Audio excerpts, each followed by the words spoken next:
Ardashir نام کا بادشاہ تھا. حضرت محدث ابن الجوزی آج سے کچھ 700 سال پہلے لکھتے ہیں اردشیر بادشاہ بڑا خوبصورت تھا، جوان تھا، بڑا عقل مند تھا. اس نے اس طرح کی قریب کی ساری ریاستوں پہ قبضہ کر لیا.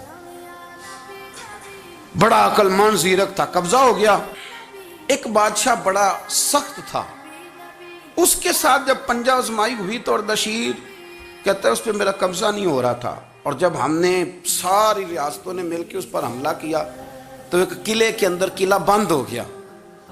اردشیر بڑا خوبصورت آدمی تھا، بڑا سمجھدار تھا، تو وہ بادشاہ قلعہ بند ہو گیا. اس نے کہا نکلنا ہی نہیں.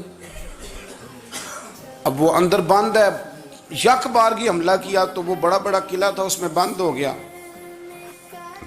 اس بادشاہ کی نا جس پر حملہ کیا، اس کی بیٹی اچانک ایک دن قلعے کی دیوار پہ چڑھی تو اردشیر کے حسن و جمال کو دیکھا تو عاشق ہو گئی،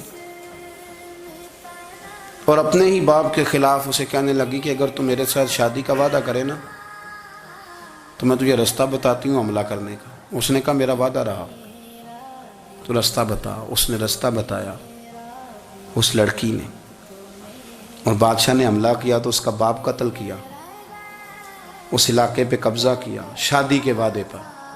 ہاں نفسانی خواہش بندے کو اندھا کر دیتی، نہیں سمجھ آتی اس کو میں کدھر جانا ہے، اندھا کر دیتی. حملہ کیا، اور جب اس لڑکی کو لے کے آیا نا اپنے محل میں، تو پہلے دن شادی کی پہلی رات تھی، تو بستر بچھایا کنیز نے، تو وہ کبھی کروٹ ادھر بدلتی کبھی ادھر بدلتی. تو بادشاہ کہنے لگا کیا ہے؟ کہنے لگی بستر میں کچھ ہے، مجھے تکلیف دے رہی. اس نے چراغ جلائے اور جب بستر اٹھایا تو ایک اتنا سا دھاگا نکلا. دھاگے سے عموماً تکلیف نہیں ہوتی. تو اس نے کہا تو اتنی نرم و نازک ہے کہ دھاگا. کہنے لگی میرا باپ نا میرے ساتھ اتنا پیار کرتا تھا کہ روز میرا بستر بھی خود بچھاتا تھا، اور اس نے آلہ رکھا ہوا تھا، وہ ناپتا تھا کہ کوئی پایا اونچا نیچا تو نہیں، میری بیٹی کا بیلنس سوتے وقت خراب نہ ہو جائے. اور میرے لیے گوشت اور کپڑے بھی خود پسند کر کے لاتا تھا، کھانے پینے کا خود خیال کرتا تھا.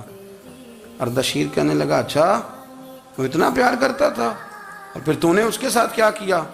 کہنے لگا بلاؤ کنیزوں کو بلایا. فرمایا اس کو اٹھاؤ اور جلاد کے پاس لے جاؤ، اسے کہو کہ اس کے بال ایک گھوڑے کے ساتھ باندھے، پیر دوسرے گھوڑے کے ساتھ باندھے، اور ایک گھوڑا ادھر بھگا دے. کدھر بھگا دے؟